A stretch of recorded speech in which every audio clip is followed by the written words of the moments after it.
Morning, Congregation Beth Am. I'm just out taking a walk with my dog this morning and thinking about tonight's Seder, and thought I would share with you what I think is maybe one of the most important and most understood parts of the Seder. You see, the Haggadah, the book that we're going to use tonight, it's not actually meant to be used as a perfect text. It's not meant to be read word for word straight through. In fact, it's meant to be a sort of a helpful solution. Most of it is a helpful solution to the core mitzvah of the Seder. According to the rabbis of old, the rabbis of the Mishnah, what we really have to do is not read every word of that book. What we have to do is tell a story. We have to tell a story which begins in Ganut and ends in Shevach. And what those words mean are something like degradation and glory. Our core obligation, the real work of the Seder, is for each person there to tell a story which begins in something awful and ends in something glorious.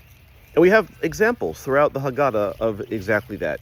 We've got one rabbi who says, we were slaves in Egypt, and then God freed us. That's moving from the degradation of slavery to the glory of freedom. We've got another rabbi who says, once we worshipped idols, now we worship God. That's moving from the degradation of idolatry to the glory of Judaism.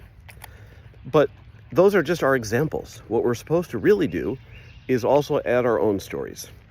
We've all made journeys from something awful to something great.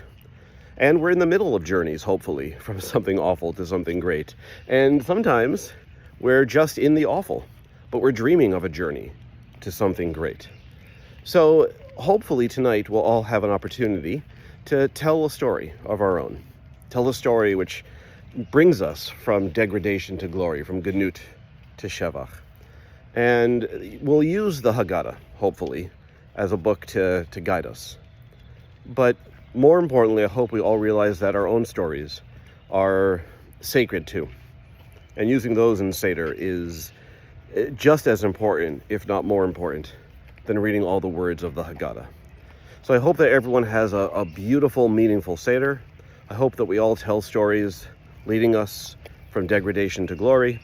And more importantly, I hope that we're all on a journey which leads us to even more of that good stuff. Chag Sameach, everybody. Have a lovely Passover.